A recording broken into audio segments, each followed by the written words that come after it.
challenging our actual narrative to play more. And when we can make fun of ourselves, that's just one thing.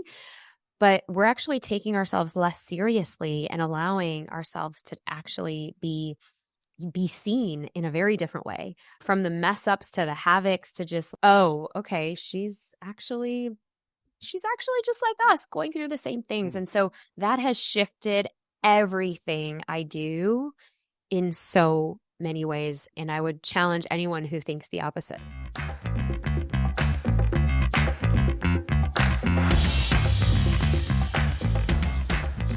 Hello and welcome back to another episode of the Thrive State podcast. I am your host, Dr. V, triple board certified MD and performance and longevity expert.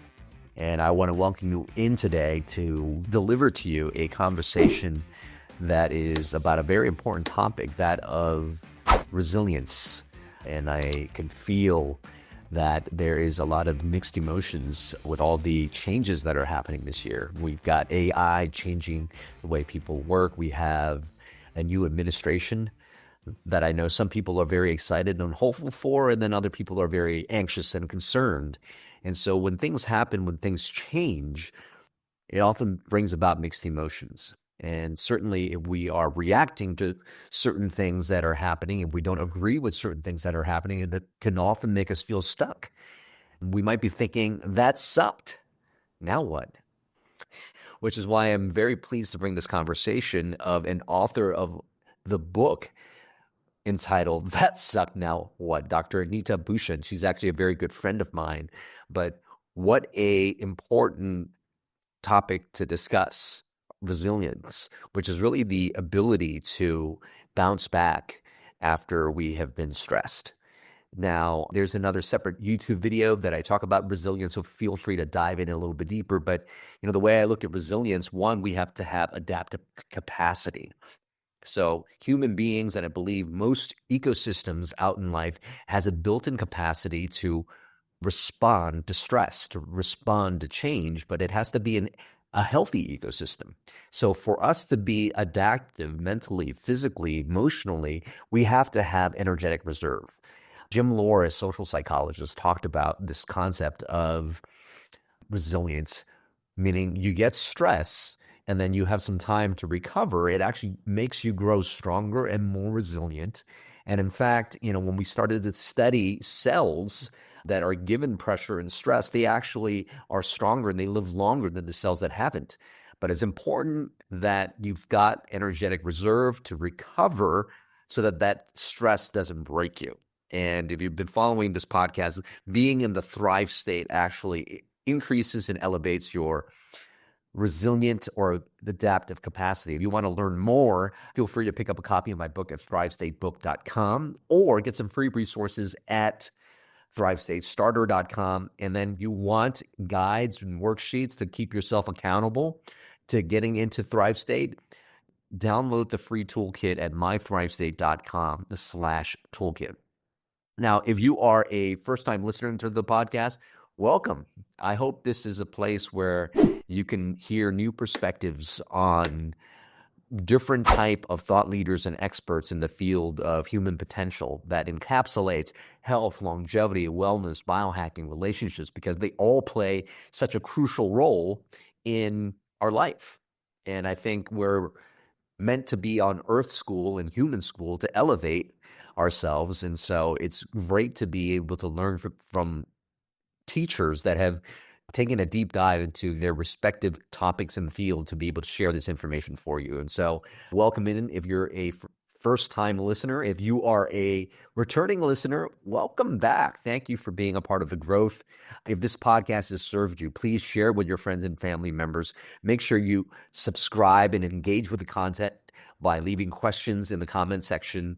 If you are listening through a audio platform, please leave us a 5-star review. This is really going to allow the show to grow and for me to include better guests in the future. Now, this conversation we are having today with Dr. Bhushan is actually a conversation I had within something called the Thrive State Summit. This is actually an event I did virtually where I interviewed 50 of the world's thought leaders in mental and emotional wellness, including Vishen Lakhiani, Bruce Lipton, Dave Asprey, and so many more people. And if you would like to get access to that, as well as a bunch of my digital products, you could visit mythrivestate.com/pro to get access to those digital materials. So Dr. Bhushan is actually a good friend of mine. She is the partner of another good friend of mine, Ajit Nafalka. You've seen their work, as both of them are actually authors for Mind Valleys. So I know you're going to enjoy this conversation on resilience. So ladies and gentlemen, Dr. Neeta Bhushan. Hello and welcome back to another session of the Thrive State Summit. With me is dear friend, good sister, I would also say mentor and inspiration in my own life, Dr. Neeta Bhushan. She is a cosmetic dentist turned renowned emotional health advocate. She's written multiple best-selling books, including her 5-time award-winning book, That Sucked, Now What?, endorsed by Jay Shetty, and is the founder of the Global Grit Institute, helping people reframe their sucky moments. Man, what else is she into? She's got Dharma Coaching Institute and a coaching organization training coaches to become the highest versions of themselves. After realizing how trapped she felt running $1 million dental practice, she embarked on a journey that led her across 45 countries as she's researched blending the intersection of human behavior, ancient wisdom, Eastern philosophy, and therapeutic psychology.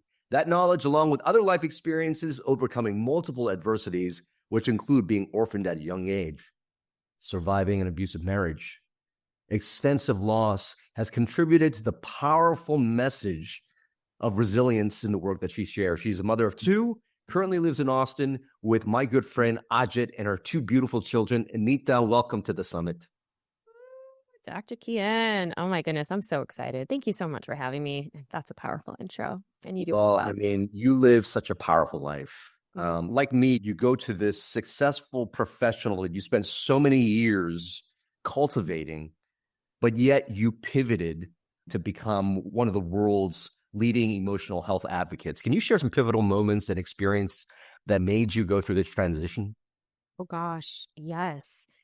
I feel like hitting rock bottom in my personal life, you introed with a lot of loss and a lot of transition and a lot of different changes. For me, the biggest transition and change was when I left haphazardly my first marriage almost 11 years ago now, December 31st, and it was New Year's Eve, and I made the decision to leave my toxic and abusive first marriage. And, saying yes to really coming home to myself and saying yes to putting myself first, saying yes to letting others in for the first time. Because as a lot of us who are high achieving, we want to do things on our own. And we're like going to go tooth and nail to make sure that everything and the peace and the external piece is kept 100%. And for me, internally, it was not only cracking my foundation,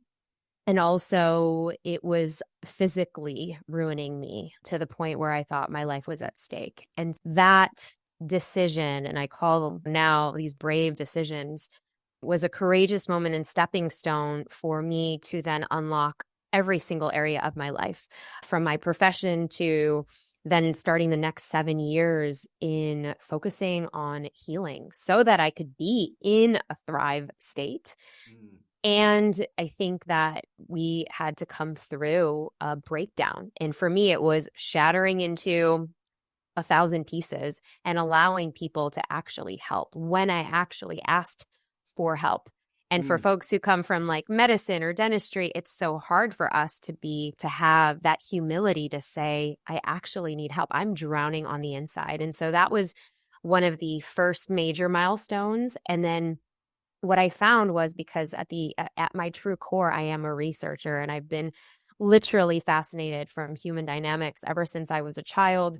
I was a child caretaker at 10. I lost my mom, my dad, and my brother through medical diseases all around the lungs, which we know on the esoteric side of things is a sign of grief, is a sign of emotions, and not being able to share emotions. And literally connecting the dots on my past really supported me to usher in how important emotions are. And it led me to going through 45 different countries, meeting with experts from all different walks of life, all different cultures to arrive at what I call emotional grit. So really being able to put together not only emotions, which seem to be a very female or feminine kind of construct, but then grit, which is very also masculine.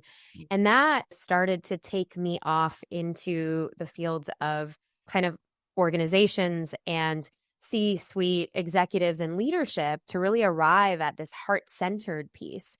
And so then I wanted to dive deeper, and then with a few other books, and I fell so in love with the idea of coaching, and not coaching just as a profession, but as a tool and self-coaching. Because from backgrounds like you and I, again, we don't ask for help. And so to be coming from a place of understanding not only our privilege in many ways for knowledge, but also the fact that we're just a forever student. And I feel so many people coming to Thrive State and the summit are forever student and forever learners. That's where everything turned. And that's where I became so voracious at a lifelong learning, where I started Global Grit Institute, where it is the mental health and emotional health hub for entrepreneurs, for leaders. And I started talking a lot about not only emotional grit, but emotional resilience, because I wrote my next few books around that. And my most recent one is That Sucked, Now What? Because I wanted to have it be a little bit more fun and easily accessible to people. So here we are. And beautiful. I can't wait to touch into that aspect. One of the things when we polled our audience as the things that contribute to their mental health and emotional well-being most is a concept, I think two concepts that are interrelated. One being the imposter syndrome, and also the other one being the ability to share themselves vulnerability. Because if you don't share yourself vulnerably, if you're not able to open yourself up, ask for help, and let people know what's going inside, really, yes, you are being an imposter at the same time. So let's talk a little bit about both separately, maybe starting with imposter syndrome first. I know for the longest time, I always felt like who I was authentically as a person wasn't accepted, and that I didn't belong, that I had to put on different type of mask wherever I went just to feel like I belonged. And it's not really until recently that I was able to shed off the white coat, the mask, and all these things. Why do people put up these masks, and how do we start to maybe step into who we are authentically and share who we are authentically? Yeah. Oh gosh. I think so often at the core root of our human nature, right? We want to belong. Yeah. And belonging has been such a big word, obviously, post-pandemic in the last 3 years, because we know what it's like to actually be isolated. We know what it's like to actually not have access to community, especially when we're going through a world and global health crisis. And so if that showed us anything, I think also at the deep root of it is it's knowing what are we like when we don't belong, and what are we willing to do in order to actually fit in. And this even, I totally resonate with you, because even in my upbringing and the many times I've had to reinvent myself, I'm like, how can I actually be a chameleon? How can I actually understand and know all of the different things? Because I never really fit in. I'm half Filipino, half Indian, grew up in the city of Chicago. There was all of the different ways that I wanted to so badly belong, coming from immigrant parents. And I think that as for people who kind of struggle with this idea that they have to wear a mask, this idea that, okay, I'm not ready unless I take X amount of courses to do the thing. And so often in my research, I've found that this happens a lot with high achieving folks. Yeah. And because they're so used to achieving, and if they are new in a certain arena, they're not going to feel confident because they've never failed. And imposter syndrome in many ways is a fear of failure. It's a fear that, oh, if I fail, what are you going to think about me? Are you going to accept me for who I am and all of my flaws and all of my quirks and all of my uniqueness? Or are you also going to, so are you going to accept me, and are you going to judge me? That's the other thing. And most often it's what do I think of myself? Am I going to judge myself for having that thought, for doing that thing, for trying that thing out, but it didn't work out, and it didn't work out again, and it didn't work out again? And for the entrepreneurs in the room, the imposter syndrome is, oh, I'm starting this new endeavor, this new project, this new venture. I'm not going to tell anybody about it because, for the sake of, what happens if I can't follow through? And so again, where does it go back to? If we trace the steps back, it goes back into our ancestors and really the idea of wanting to actually belong, wanting to fit into community, wanting to fit into society, wanting to actually be looked upon as not the outcast, right? And it makes us do some crazy things. Yeah, then we put our masks on because we want to pretend that everything is okay. We want to pretend, yep, everything is totally fine. No, I don't need any help. Nope, I'm okay. And I'm just going to keep doing the same things. I'm not going to take a risk because I'm not ready yet. And again, it just perpetuates this overarching, continuous fear cycle that I am not good enough. And I am not good enough just means that I am not enough and I have to prove my worth. And so that's the underbelly and the underlying theme there, which then brings us to the vulnerability piece. Yeah, so good. And I can't wait to dive into that more. I remember when I first stepped out of full-time medicine and started to do some keynote speaking and things like that, some of these stages that I was on, I kept thinking, man, I don't deserve to be on here. I was recently on a panel with Joe Dispenza, and I was like, I finally at that moment just felt, oh no, I've arrived. But here's the thing. There was a part of me while I was on that panel thinking, you know what? I don't have my fancy house anymore. I don't have my fancy car anymore. Last year, I've lost hundreds of thousands of dollars. And there was I would probably say last year, I was pretty ashamed. How could I say I'm an expert on well-being when my outside world seemingly wasn't good enough? But then I started to just really be able to talk about that, own that. But now I remember sitting right next to Joe and I was thinking, you know what? The experiences that I've gone through, the energy in which I feel now feels completely different. And I feel so free being able to share who I am. And that I don't have all these outside things, but I know what I do have. So let's talk a little bit about vulnerability. I was ashamed of not having those outside things, but I think that was a lower version of myself doing so. How do you define vulnerability, and what practices have you found helpful to be able to embrace them? I hope you're enjoying the podcast so far. If you are, I just wanted to let you know, join our community. There's so many free resources and a great community of people that desire health, happiness, human potential, to have more in their life, more health, more energy. And when you have those two things together, you could create more happiness, more abundance, whether it be financial, romantic, all these things in your life. And if you're just starting out, you don't know where to go, just sign up for thrivestatestarter.com, because in there you're going to get a bundle of information that includes a longevity ebook, a longevity and performance resource guide, lecture notes that come from my keynotes at Google, at Fortune 500 companies, all the insights in that keynote in lecture slide form given to you. And then finally, breathwork. I share 3 powerful breathwork exercises to access calm, which really gives you clarity and peace during the day, to access energy if you need to wake up and really motivate yourself, and finally a breathwork routine that you could do every single morning so that you could be very intentional with how you create that day. You could find all this stuff delivered free to your inbox at thrivestatestarter.com.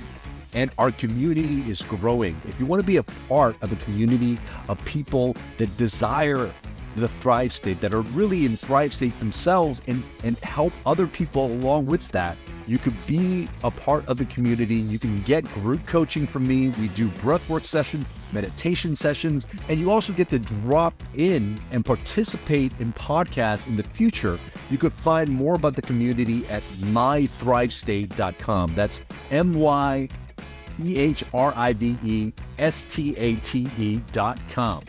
So check out those resources.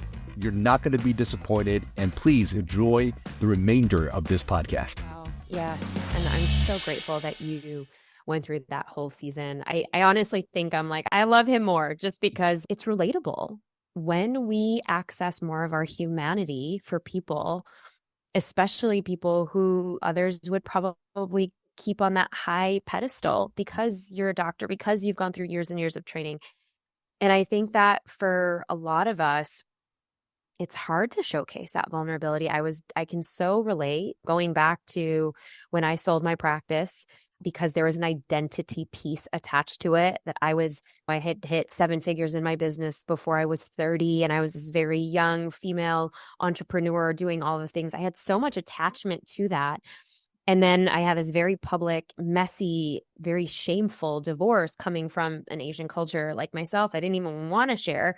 But then the more I did share, I had so many other women and professional women and people in just different walks of life wanting to know more and wanting to pay attention, not to the successes. They were paying attention to, oh, wow, she fell too. She slipped and she fell too, and she was able to get back up. She made a mistake as well in her relationship. And she's doing it, so I can do it. It's giving them a bridge to connect with. And I remember this when I first shared that I was in an abusive relationship to my team. And I had a team of, 10 or 12. I had doctors, I had surgeons, all of the things. It was a cosmetic practice.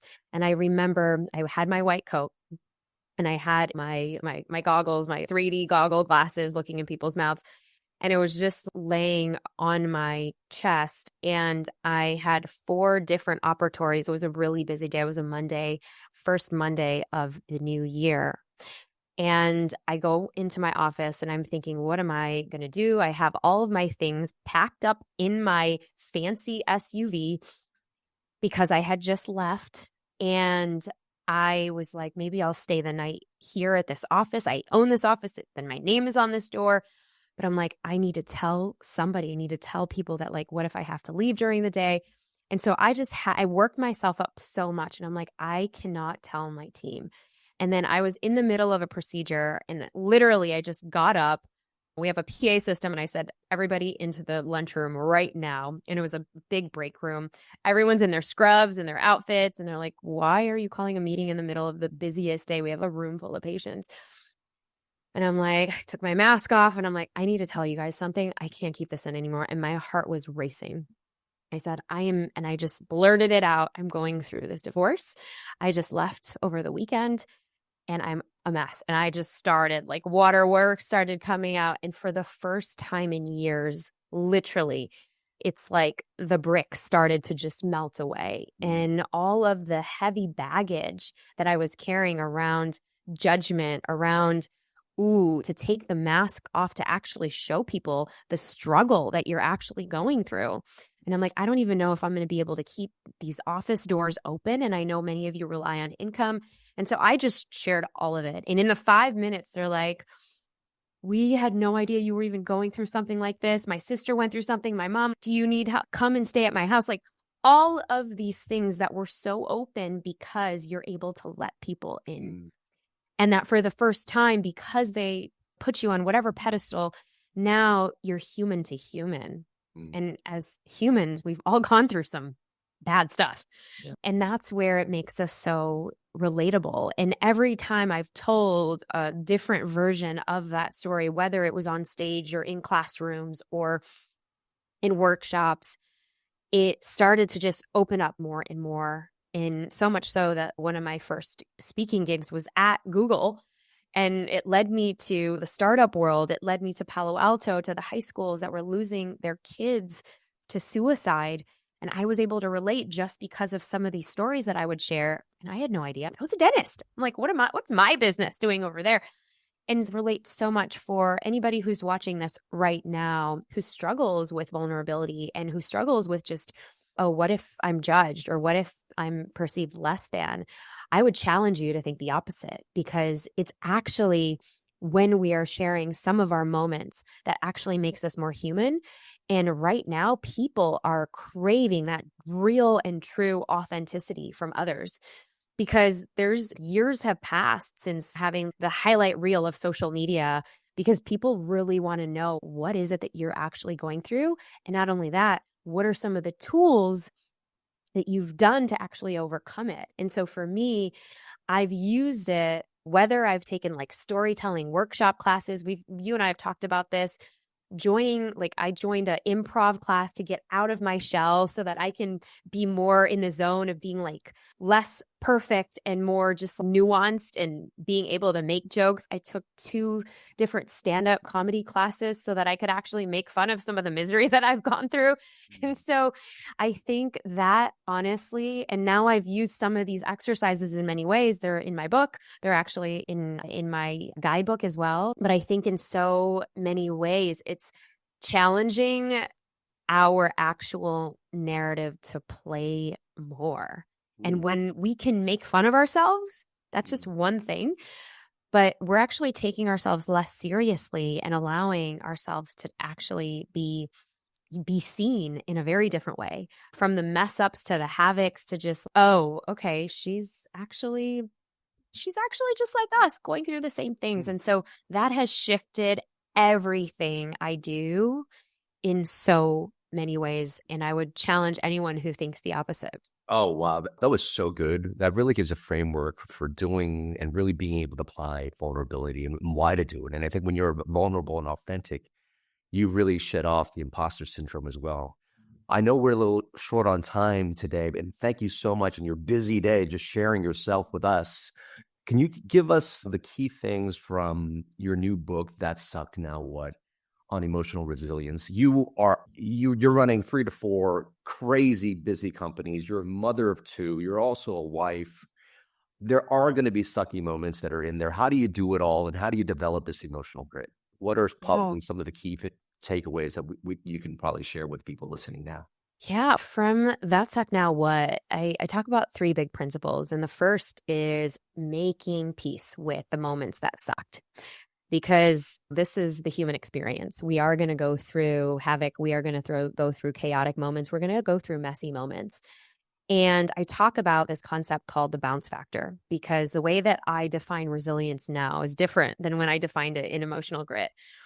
And I think a lot of times when we're trying to build mental toughness, it's in our head. Everything's in our head. And it's, yes, we're going to think to be stronger, and we're going to think that we're going to overcome our stressors in the day and the anxieties of the day. We can't think our feelings. That's just being up here. That's just being up in our head. We can't think that if I'm going to be in the Serengeti, which I was, that the lions are going to come and eat my tent in the middle of the night.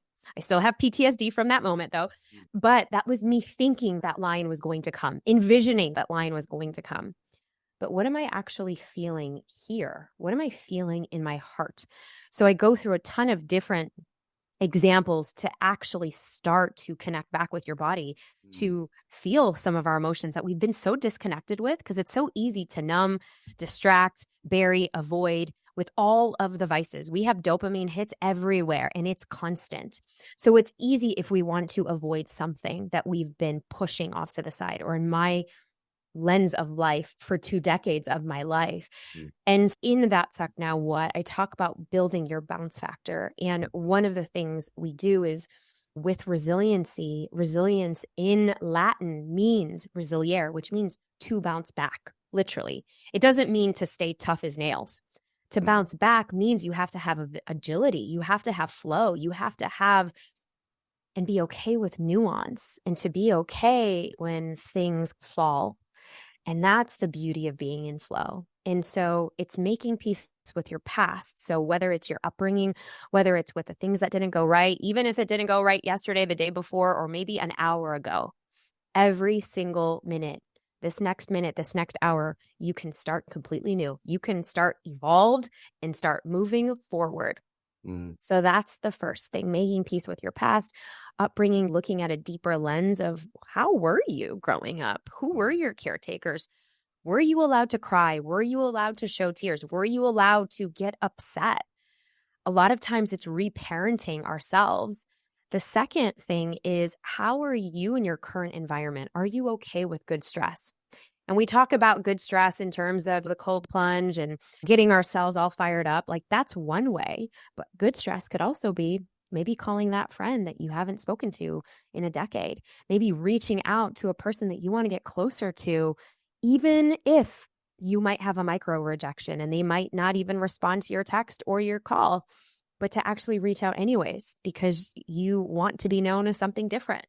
The third thing is your emotional capacity to feel, and that to trust that joy and grief can coexist at the same time. That if you're dealing with heartbreak, or if you're dealing with a certain type of financial loss or financial burden, that you can actually find the glimmers of hope and fun, even in the midst of chaos. And those two can actually coexist. And that's, of course, a lot of the big learnings that I learned, even just with my own losses growing up. And then finally, how do we actually begin to build our RSA? So that's our radical self-awareness. And our radical self-awareness is really tuning into the things that are in alignment with us, and tuning into the things and that's things, people, projects, the to-dos that are in alignment and no longer in alignment. And that's really just starting to practice building that muscle. Oh, so good. So good. Neeta, you gave us so much practical wisdom. And for those people that want to get to know you a little bit more, dive into your work, where do they go? Oh, yes. You definitely check out thatsuckednowwhat.com. We have a bunch of resources and a bunch of free resources. I also have a podcast called The Brave Table, and to help build that emotional resilience daily. That's so beautiful. Thank you so much. Neeta, thank you for bravely going through all the suck in your life to be able to share with us your light, your wisdom today, and your beautiful frequency. Thanks for being on the Summit. Thank you so much for having me. I hope you enjoy that episode of the Thrive State podcast. And if you're finding that this content is really helping you and your family members, please consider supporting our mission and our cause of elevating health, happiness, and human potential for people all over the world. You can do so by making sure that you subscribe to this podcast, sharing it with your friends and family members, and leaving us a 5-star review wherever podcasts are heard. All these things are going to really help elevate the show and to give us the resources to continue to bring more content just like this to yourself as well as the people that you love. If you haven't already, you might want to consider joining our community. We actually have a community where people get to engage with me in group sessions where we do breathwork, meditation, where we do challenges together, really to be able to get us access to health, happiness, human potential, so that we could have longevity and performance in our life as well. You can check out our community at mythrivestate.com. That's mythrivestate.com.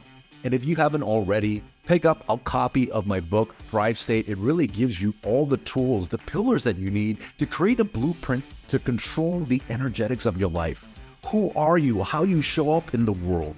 The choices that you consistently make create an energy in your body, and you can control this. And when you can control that, you also control the messages you give to your DNA that gives you access, again, to optimal health, longevity, and peak performance. And let me also just share a free gift to you. If you haven't already, please pick up my longevity and performance bundle where I share lecture notes, ebooks, breathwork exercises, and longevity and performance resources at thrivestatestarter.com. Thank you so much for being a part of this community. Thank you for helping us grow. Remember always, my friends, that you are your best medicine.